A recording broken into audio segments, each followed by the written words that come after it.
80% damage reduction when full health. What? Hey guys, what's up? I am Wu Gang, and today we're talking about the April patch notes, in particular the attribute bonuses that have been introduced. So buckle up and hold tight. We're also possibly going to do a little theory crafting. First, before we get started, I want to give a shout out to Levi's and Hulscar for helping me go through a bunch of footage and basically to make sure that everything we're going to talk about is as accurate as we can get it. So with that said, let's jump in. If you're in the New Worlders Discord server, one of the most debated points of this month's changes had to do with the gathering attribute bonuses, and they're being tied to the same attributes that affect our combat abilities. And while I feel like they're tied to the appropriate abilities, many felt that it threw a wrench into at least what they were considering would be their build. In order to really consider these changes and in context, let's set the stage, starting with the changes that were introduced. The attribute threshold bonuses give a persistent bonus to players for maintaining certain point values in each attribute. Bonuses are awarded for every 50 points invested in a single attribute. For example, at 50, 100, 150 points invested. Each threshold will have a combat bonus and a non-combat bonus. And to save time, I'm going to simply display these on the screen. We won't read through all of them because it would take a hot minute. But feel free to hit the pause button and look these over if you want. We'll be talking about some of them as we go along. With those in mind, let's go ahead and take the crafter's point of view real quick. Now, combat is a significant part of New World, and regardless of what your playstyle is, you're going to have to engage in combat. For those who had the blessed opportunity to experience Gathering Oil and Weaver's Fen, you have something of an idea of just how dangerous and exciting gathering can be, whilst simultaneously fighting off alligators, abominations, and whatever else decides that it wants to, come and bother you. Needless to say, it is hardly a passive activity. So let's say our gatherer likes running a musket. Their combat build is going to focus on dexterity, constitution, and perhaps give a little bit of love to intelligence. But now they find out in order to get the sweet mining buffs, they need to have points in strength. Strength doesn't benefit their musket damage though, so are they going to need to be able to play with separate weapons, or is there some aspect here that we're missing? With that question in mind, let's try to place these changes in the larger context of what is the current meta. Am I using this term correctly? Similar to the last video where we talked about the gem changes, we're going to rely quite a bit on the Reekwater event footage as something of a base to understand and interpret these changes, as that's the last real baseline that we have access to. With that, let's decorate this stage a bit more. At level 1, each player starts with 5 points in each of the 5 attributes: strength, dexterity, intelligence, focus, and constitution. We now get special bonuses for having a given number of points in each, in addition to the damage that we would get from them for appropriate weapons. As players level up, they gain additional attribute points that they can then distribute into these various attributes, depending on things like which weapon they're wanting to run and which attributes the weapons they're running scale off of. Now, using the Reekwater event as a barometer, come level 60, a player will have received 190 points to allocate between the various attributes. So let's digest this a little more. This means that a player at level 60 has what we'll call a base attribute score of 215. That's the 190 plus the 25 that you start with. Chances are you're going to put these points into 2, if not 3, separate attributes. Constitution to buff your health, whichever attribute your weapon you're wanting to run scales off of. And in the case that you're running a weapon that scales off of 2 attributes, or you're running elemental conversion, you may be splitting that up a little bit more. Now, under the assumption that you glass cannon it and dump all of your points into a single attribute, the highest you can get is 195. Do you see where this is going yet? Since dumping all 195 attributes into a single point really just doesn't seem like the best way to go, let's take something of a more balanced approach. Let's do 2 attributes, and let's put a third into Constitution and the remaining 2/3 into our primary. Now let's just say we're running a musket build, so let's go ahead and dump that other 2/3 into our Dexterity. That'll give us 63 into Constitution and 127 into Dexterity, bringing us to a total that looks like this. Strength's at 5, Dexterity's at 132, Int and Focus are at 5, and Constitution's at 68. Now that gets our health up a bit, and we should deliver a pretty nice pew-pew to our enemies. Now, circling back to the attribute bonuses, we have a problem. We're at level 60, we've got all of our attribute points, we've allocated them, but we haven't even broken the 150 bonus threshold. In fact, with this distribution, we're only getting 3 possible bonuses. We get Dex at 50 with our plus 10% chance critical hit and the plus 60 skinning speed. At Dex 100, we have the plus 5% damage pierce, plus 20% haste for 3 seconds after skinning. And for our Constitution being above 50, all health consumables are 20% stronger, and we have a 10% buff to our logging speed. The bummer here is that we're only a handful of points away from getting the Dex 150 bonus, with dodging costing 10 less stamina and a negative 10% decrease in weight of skinned items. Remember the gem change? When gems changed, elemental perks went from being an RNG role when crafting to being more based on which gem you have socketed. And the attribute bonuses that you previously got from gems were moved over to the weapons.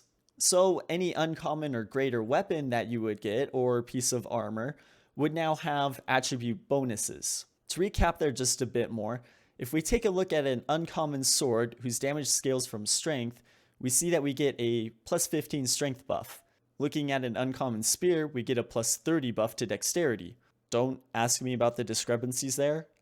I'm just reporting what I've observed. And so forth. Similarly, different armor sets give buffs to various attributes.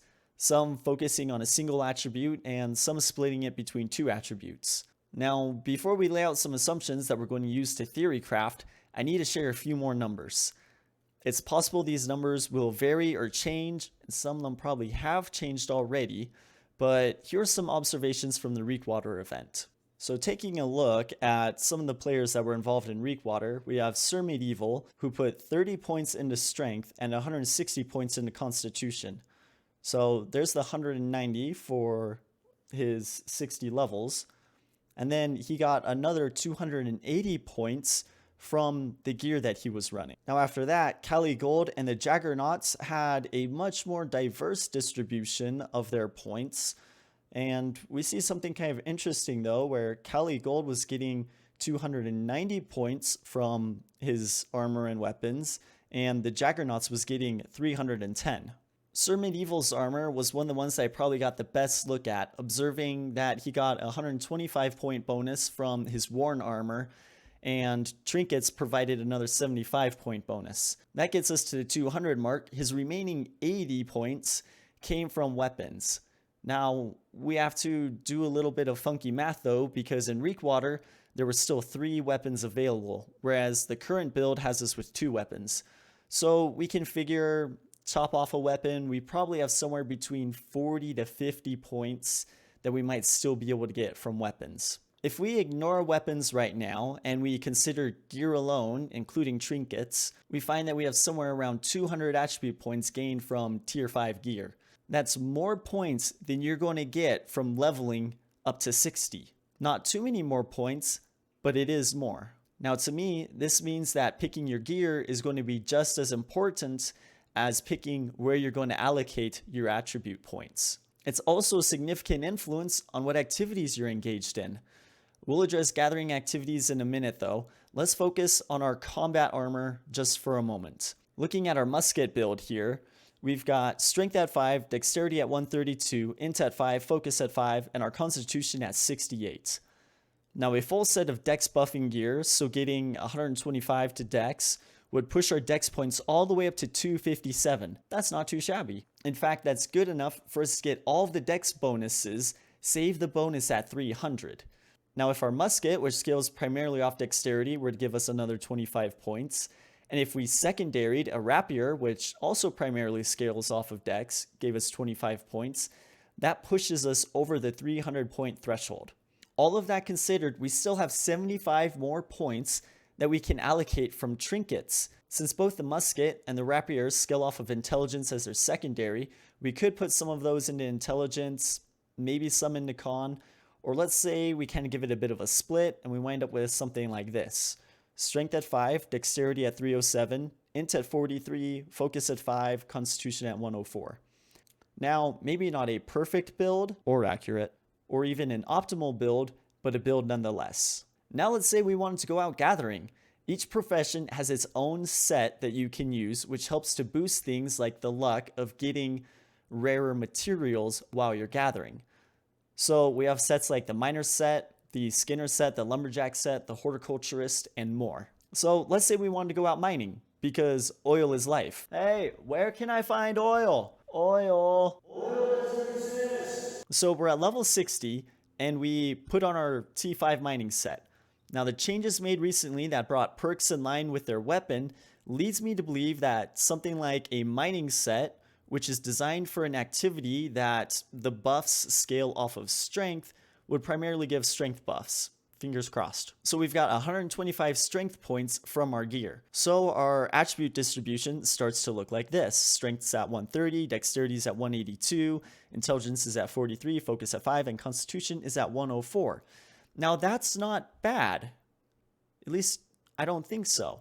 We could get 3 of the strength gathering bonuses if we simply swap out one of our trinkets.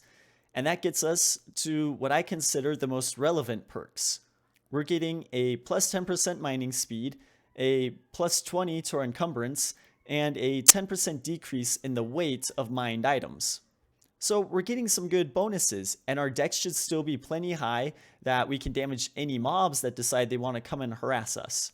Now, what bonuses are we missing out on though, and how much do they really make a difference? You're missing out on a plus 10% mining speed bonus, a plus 10% yield increase when mining, and a 25% chance to fully mine an ore node with a single swing. Let's talk about these some, because I think it's important to put these into perspective. The mining speed, while nice, is something that at an endgame level, you're probably not going to notice much. Take into consideration that a T2 harvesting tool can have up to 200% gathering speed. At T5, your harvesting tool can have between 400 and 500% gathering speed. Now, are you really going to notice another 10%? Is 520% going to feel that much different than 510%? Quick maths. If felling a tree takes 20 seconds at 500%, that tree would fall in 4 seconds. At 510%, it's 3.922 seconds. And at 520%, it's 3.846 seconds. Now, if we're talking F1, I'd give you that. But we're talking about what's not even 4 frames on a 60 FPS machine.